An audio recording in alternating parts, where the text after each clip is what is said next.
नमस्कार, स्वागत है आपका चुनाव आज तक पर। मैं हूं रवीश पाल सिंह। मध्य प्रदेश में जैसे जैसे चुनाव की तारीखें नज़दीक आ रही है, वैसे वैसे प्रचार भी जोर पकड़ रहा है और इन सब के बीच मध्य प्रदेश के मुख्यमंत्री शिवराज सिंह चौहान की सबसे ज़्यादा सभाएं बार बार आखिर यही संकेत दे रही हैं कि क्या मध्य प्रदेश में भारतीय जनता पार्टी का सबसे बड़ा चेहरा अब शिवराज सिंह चौहान है, ये साबित हो गया है।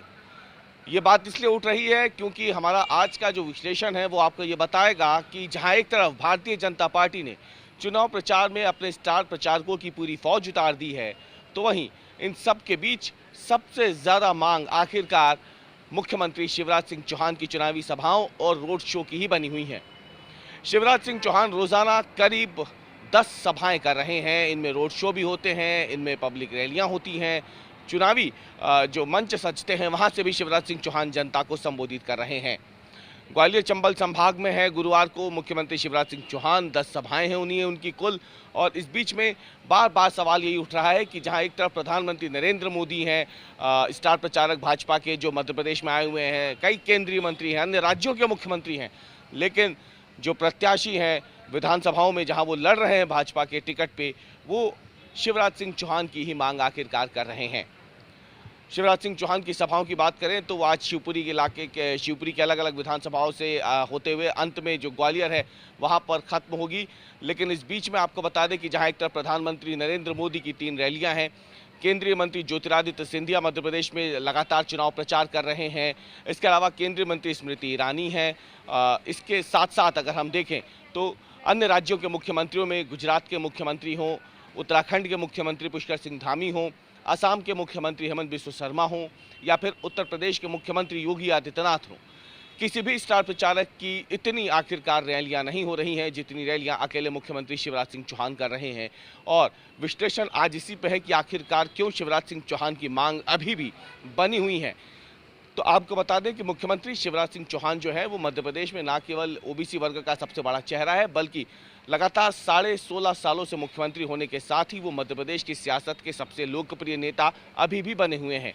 और चुनावी सभाओं में उनकी जो मांग है वो ये बता रही है कि आज भी शिवराज सिंह चौहान को सुनने के लिए लोग आते हैं और इसीलिए अलग अलग विधानसभाओं में बीजेपी के प्रत्याशी अपनी चुनावी सभाओं में शिवराज सिंह चौहान के लिए मांग कर रहे हैं।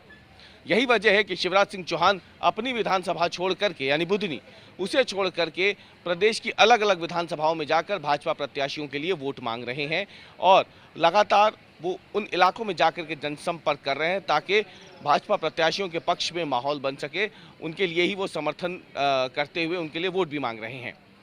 शिवराज सिंह चौहान की लोकप्रियता दरअसल इसलिए भी पार्टी भुनाना चाहती है क्योंकि भारतीय जनता पार्टी कहीं ना कहीं इस साल विधानसभा चुनाव में लाडली बहना योजना को एक बड़ा गेम चेंजर मान के चल रही है। भारतीय जनता पार्टी ये मान के चल रही है कि लाडली बहना योजना का उसे इस बार के चुनावों में ज़बरदस्त फायदा होने वाला है और इसीलिए लाडली बहना योजना जिसकी एक तरीके से सबसे बड़ा ड्रीम प्रोजेक्ट है वो मुख्यमंत्री शिवराज सिंह चौहान ही है। और इसीलिए जो शिवराज सिंह चौहान अभी तक बच्चियों के मामा के रूप में चुनावी सभाएं कर रहे थे, उनसे मुलाकात कर रहे थे, वो इस बार के विधानसभा चुनाव में बहनों के भाई के रूप में जाकर के उनके बीच में लाडली बहना योजना की खासियत बता रहे हैं। और जाहिर सी बात है शिवराज सिंह चौहान से बेहतर लाडली बहना योजना के बारे में जनता के साथ खुद को कनेक्ट कौन कर पाएगा। और यही वजह है कि शिवराज सिंह चौहान की ज़्यादा से ज़्यादा चुनावी सभाएं भारतीय जनता पार्टी करवा रही है। इसके जरिए ये भी साबित हो जाता है कि किस तरीके से न केवल लाडली बहना योजना बल्कि जनता के साथ जब जुड़ाव की बारी आती है तो शिवराज सिंह चौहान से बेहतर कोई और वक्ता हो नहीं सकता। और यही वजह है कि मुख्यमंत्री शिवराज सिंह चौहान को ज़्यादा से ज़्यादा चुनावी सभाओं की जिम्मेदारी भारतीय जनता पार्टी में दी जा रही है। कुल मिलाकर देखा जाए तो जिस शिवराज सिंह चौहान को एक तरीके से चुनाव प्रचार के शुरुआती चरण में एक तरफ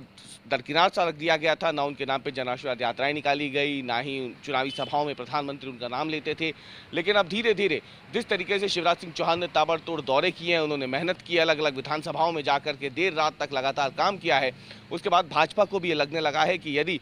हिंदी बेल्ट के इस प्रमुख राज्य में उसे दोबारा अपनी सत्ता काबिज करनी है, उसे सत्ता बनाए रखनी है, तो शिवराज सिंह चौहान को यूं दरकिनार नहीं किया जा सकता। और इसीलिए शिवराज सिंह चौहान को अब आगे कर दिया गया है। और इसके साथ ही ये भी साफ हो जाता है कि भारतीय जनता पार्टी के जितने भी तमाम बड़े चेहरे हैं उन सब पर आज की तारीख में शिवराज सिंह चौहान का चेहरा ही भारी भी है।